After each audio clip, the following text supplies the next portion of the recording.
नमस्कार मित्रांनो. तर मालिकेच्या आजच्या भागात आपल्याला असं बघायला मिळणार आहे की लीला आता स्टेजवरती येते आणि एजेंना म्हणते, एजे तुम्हाला किती लागले, चला आधी डॉक्टरांकडे जाऊया. एजे म्हणतो, नको, इथे तुझी जास्त गरज आहे, तू इथे थांबायला हवं, मी विश्वरूपला घेऊन डॉक्टरकडे जातो. तेवढ्यात विश्वरूप म्हणतो, हो लीला मॅडम तुम्ही काळजी करू नका, मी एजे सरांना अगदी व्यवस्थित घेऊन जाईल. आजी सुद्धा म्हणतात, लीला बाळा ऐक ना, त्याला जाऊ दे. आता लीलाचे आई बाबा पण म्हणतात, लीला तुझी काळजी आम्हाला कळते, पण तू इथे थांब आणि एजेंना जाऊ दे, लवकरात लवकर डॉक्टरकडे जाणं जास्त गरजेचं आहे त्यांच्यासाठी.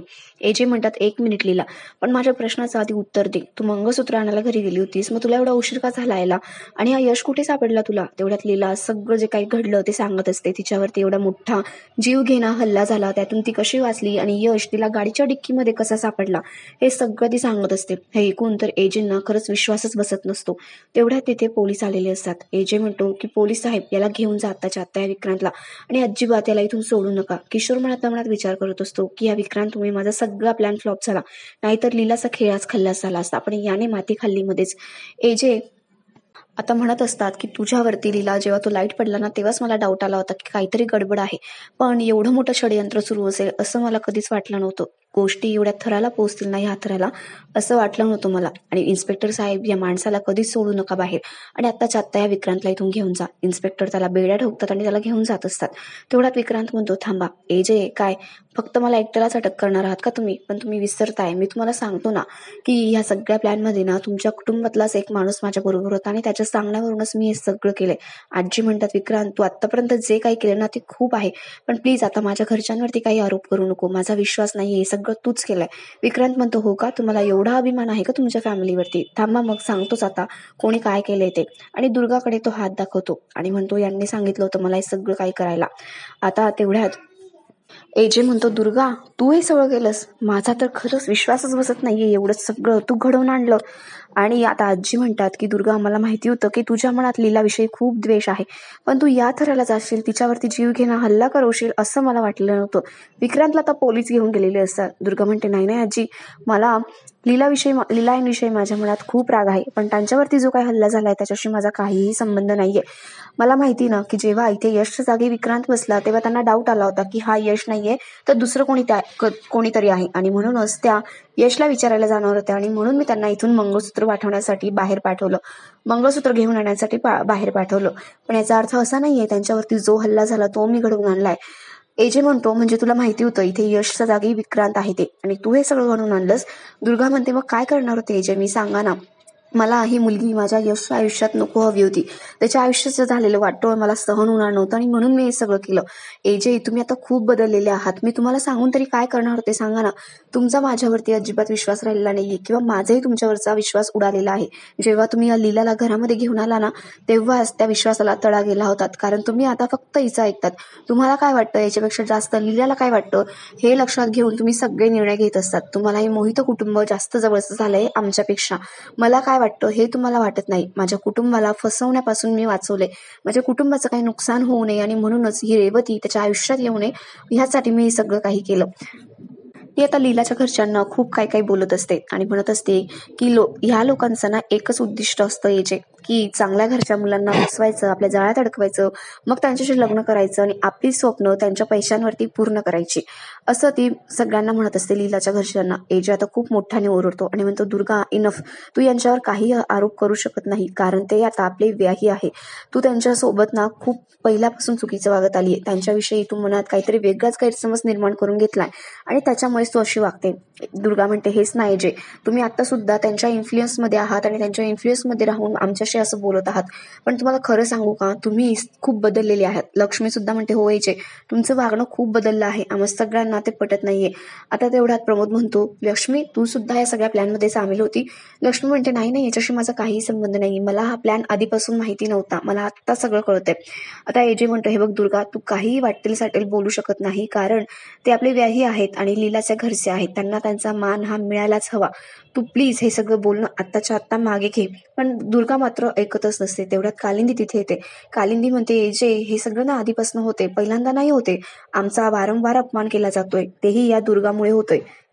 कालिंदी म्हणत असते, एजे ह्या बाईंनी ना आमच्या घरात येऊन आमची लायकी काढली का, तर रेवतीचं आणि यशचं लग्न होऊ नये म्हणून. हिच्यामुळे माझी मुलगी तिच्या प्रेमाचा बळी द्यायला निघाली होती. लीला म्हणते, मावशाई आत्ता नको ना हे सगळं. कालिंदी म्हणते, नाही बोलू दे मला, आत्ताच वेळ आहे.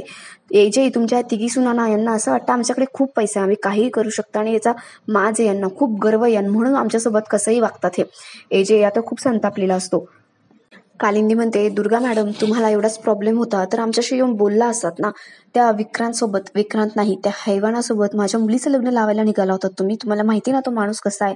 तेवढ्याच सरस्वती म्हणते, हे बघा माझ्या भावाला बोलण्याची काहीही गरज नाहीये. त्याला जे सांगितलं गेलं ते त्याने केलं, त्यात त्याची काहीही चूक नाहीये. आजी म्हणतात, सरस्वती बाळा बास, किती बाजू घेशील ग तुझ्या भावाची, त्याचे गुन्हे काय आहेत हे कळल्यानंतर सुद्धा. आता विराट सुद्धा म्हणतो, हे बघ सरस्वती, मी इतर वेळेस तुझं ऐकून घेतो पण आता नाही. आज जे काही केलंय ना विक्रांत दादाने, त्याची माफी सुद्धा मागायची लायकी नाही आपल्याकडे आणि कोणी त्याला माफ करू शकत नाही. त्यामुळे त्याची बाजू तू घेऊच नको. तरी सरस्वती ऐकत नसते. एजे आता म्हणतो, सरस्वती बास झालं आणि त्याची बाजू घेणं बंद कर, तुला माहिती नाही अजून त्याने काय काय केलेत ते. एजे म्हणतात, दुर्गा माझा तुझ्यावरती खूप विश्वास होता ग. मला असं वाटत होतं की मी गेल्यानंतर हे घर जर कोणी सांभाळू शकतं तर ती व्यक्ती फक्त दुर्गा आहे. दुर्गा कधीच चुकू शकत नाही. पण मी चुकीचा ठरलो. तू खूप वेगळी आणि खूप बदलली आहे. आज जी माझ्यासमोर दुर्गा उभी ना, तिला तर मी ओळखत सुद्धा नाहीये. हे सगळं तू केलंस, तुझ्यावर माझा खरंच आता विश्वास बसत नाहीये. आणि विक्रांत सारख्या माणसाला तू रेवतीसोबत लग्न करण्यासाठी उभं केलंस. हे का केलंस तू? एवढं सगळं करण्याचा तुझा हेतू मला माहिती की यश आणि रेवती यांचं लग्न व्हायला नको होतं. पण विक्रांत सारख्या माणसाबरोबर तिचं लग्न लावून तिच्या आयुष्यासोबत तू खेळणार होतीस. तुझा भाऊ तुझ्यासाठी महत्वाचा आहे ग, पण या मोहित्यांच्या मुली, त्यांच्या बहिणी त्यांच्यासाठी महत्वाच्या नाहीयेत.